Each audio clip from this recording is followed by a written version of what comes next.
I am the most nervous when I have to come out with this red fabric. It was the first dance where we were wearing sleeveless dresses, and I remember seeing the costumes and being like, ooh, our arms are going to be exposed. And there's some interesting lifts and partnering sections that happen later on in the choreography, but this part with the red fabric. I don't know how Libby felt about that, but I think a lot of us liked it, and I feel like it was the start of many sleeveless dresses to come. Working with Ron was really a great experience. When we first learned this choreography as a whole, the movements were very foreign for our bodies. We were not used to moving this way.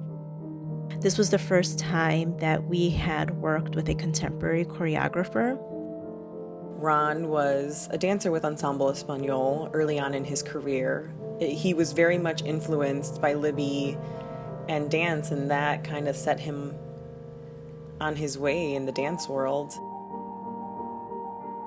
This section here was an homage to Libby and her movement. He wanted to create this piece for her, and there's a few movements in this beginning part that are inspired by her solo choreographies.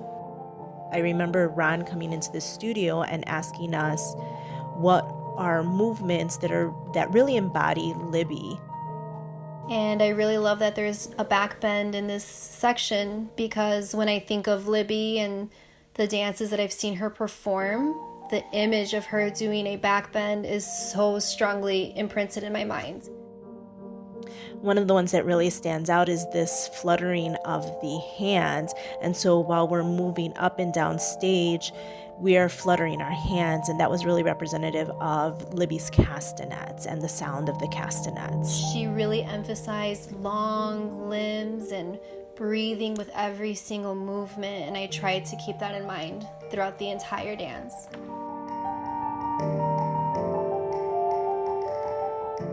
This is one of my favorite pieces to perform. The music is beautiful. I love the costumes, but just the essence of the movement and the intention behind it is something that I love to explore every time I perform this piece. This part was really difficult for me because I like to know exactly what to do and when to do it. And this really required me to feel what my partner was feeling and feed off of that. And it really pushed me. It's also very difficult to dance to and count with multiple people.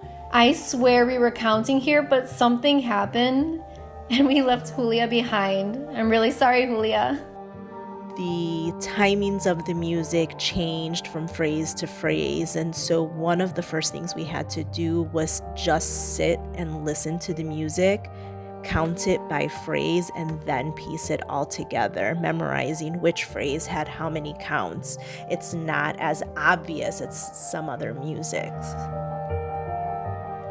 It's slightly improvised. The measures seem to cut in weird places, so it took a lot of work for us to count the measures, count the music, and then be in sync with each other.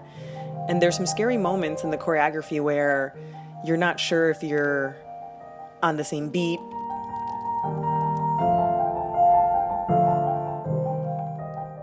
So if you know Ron, he has a very outgoing personality.